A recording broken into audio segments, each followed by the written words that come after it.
Assalamualaikum warahmatullahi wabarakatuh. Namaku Cindy Mita Yuningsih, NIM aku 180501101. Kali ini aku ditugaskan oleh Bapak dosen aku untuk membuat sebuah video kewirausahaan, yaitu tentang industri kreatif di sekitar kita. Aku akan mewawancarai seorang pemuda yang memiliki YouTube channel dan memiliki penghasilan kira-kira puluhan sampai ratusan ribu per bulannya. Siapakah dia? Berikut cuplikannya. Hai, Assalamualaikum warahmatullahi wabarakatuh. Perkenalkan, namaku Novrian Dian Pratama, umurku 18 tahun, profesiku sebagai pelajar dan juga konten kreator. Aku mulai membuat channel YouTube itu dari umur 12 tahun. Pada saat itu aku membuat konten pertama aku itu tentang cover musik menggunakan gitar. Namun sayang, semangatku patah dikarenakan tidak adanya view dan jumlah subscriber yang bertambah. Dan kemudian aku membuat channel kedua itu mengenai vlog atau keseharianku, dan di situ aku juga tidak mendapatkan respon positif karena ya dengan kondisiku yang berada di desa, aku kurang mendapatkan dukungan. Namun beberapa waktu kemudian aku mencoba lagi untuk membuat channel YouTube, masih sama topiknya yaitu tentang cover musik, dan di situ aku hanya mencapai sekitar 197 subscriber, dan itu untuk view-nya sendiri masih di bawah 100 view. Karena persyaratan untuk monetisasi atau mendapatkan iklan dari YouTube itu adalah 1000 subscriber dan 4000 jam tayang, dan di situ saya hanya mencapai 100 subscriber dan 100 view itu sekitar 1-2 menit karena durasi video saya itu pendek. Jadi di situ saya patah semangat karena waktu itu saya bertujuan untuk membuat channel YouTube itu hanyalah untuk mendapatkan penghasilan, dan ternyata itu semua kesalahan yang sangat besar. Nah, kemudian sudah berselang beberapa tahun, ada yang menyarankan kepada aku untuk membuat konten tentang tutorial selain untuk mengisi waktu kosongku. Di situ aku juga bisa untuk berbagi ilmu kepada orang yang membutuhkan. Dari saran temanku tersebut, aku langsung membuat channel YouTube baru, membuat akun YouTube baru, itu lebih tepatnya pada tanggal 19 Oktober 2019. Nah, di situ aku membuat konten pertama aku itu tentang pelajaran, di mana untuk jurusanku sendiri adalah Teknik Komputer dan Jaringan. Jadi pada saat itu ada beberapa tugas dari guru, dan di situ aku langsung membuat tutorialnya karena aku kebetulan sudah siap terlebih dahulu. Nah, jadi aku buat tutorialnya dan mendapatkan respon yang bagus dari teman-teman sekelas. Kemudian langsung pada subscribe, dan sekitar 3 hari itu subscribernya sudah mencapai 200 subscriber.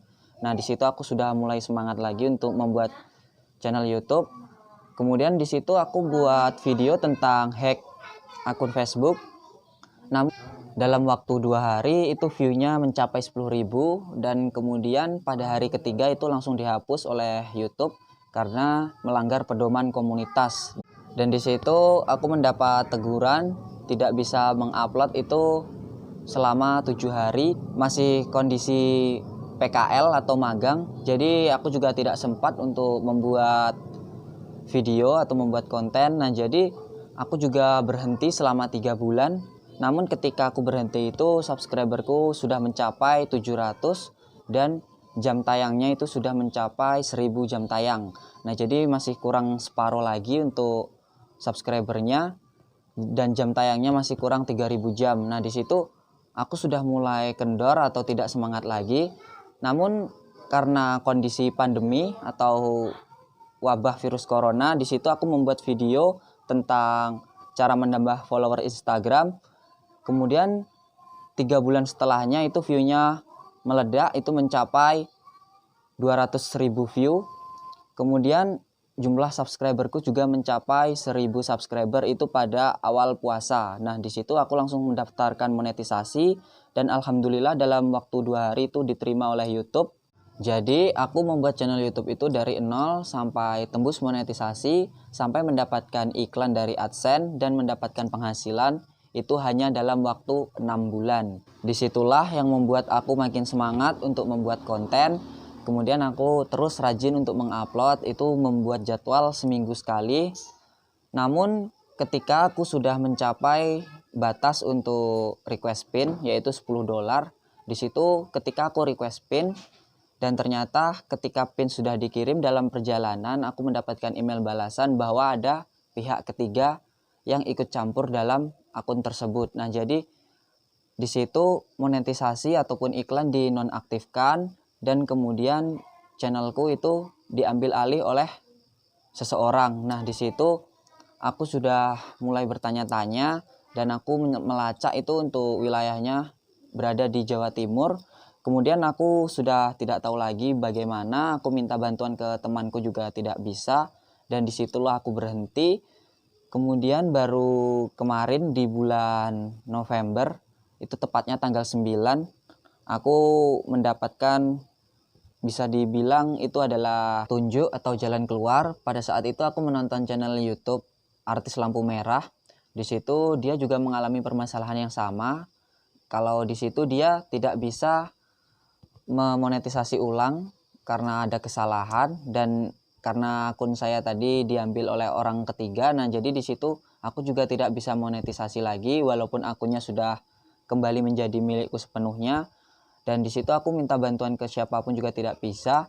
Dan karena si artis lampu merah itu mengalami hal yang sama dan dia juga sudah bisa dimonetisasi, dia mencantumkan nomor WhatsApp seseorang yang dibilang amanah. Namun di situ aku juga tidak percaya karena ya namanya zaman sekarang itu sangat sulit sekali mencari orang yang amanah. Namun pada saat itu aku mencoba untuk memberanikan diri, aku chat, aku hubungin dan kemudian aku ceritakan semua permasalahanku di YouTube. Setelah aku transfer, kemudian aku kirim bukti transfernya ke orang tersebut dan kemudian aku kirimkan juga email dan password dari akunku. Nah, di situ kerjanya sangat cepat sekali, dalam waktu 5 menit itu akunku sudah bisa dimonetisasi lagi dan kemudian aku langsung mengaktifkan lagi iklannya dan di situ sekitar 2 hari kemudian aku sudah mencapai $10.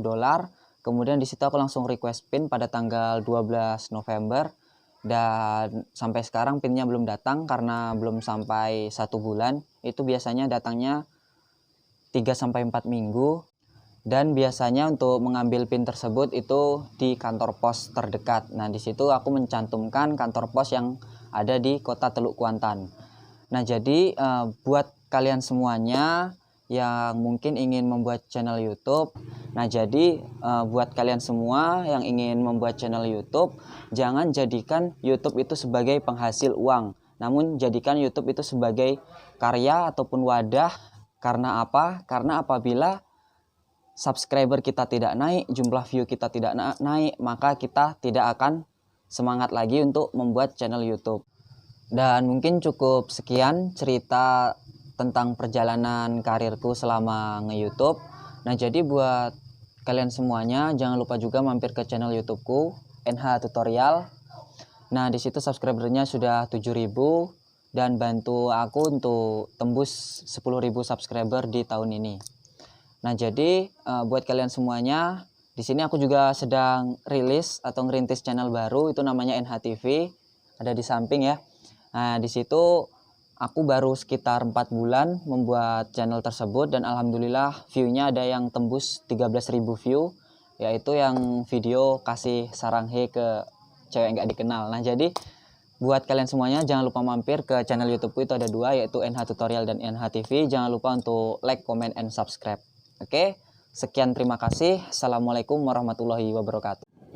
Baiklah, itu tadi wawancara singkat kita bersama Nofriandi Alam Pratama, seorang pemuda yang masih berusia 18 tahun dan terhitung pelajar tapi sudah memiliki industri kreatif berupa video kreatif yang dimasukkan dalam platform YouTube. Semoga kisah Nofri tadi dapat menginspirasi kita semua dan menjadikan pelajaran bahwa usaha itu dimulai dari sedini mungkin dan dari hal yang sekecil mungkin. Oke, saya Sinimita Yuningsih, mahasiswa Ilmu Komunikasi Universitas Muhammadiyah Riau, pamit undur diri. Wassalamualaikum warahmatullahi wabarakatuh.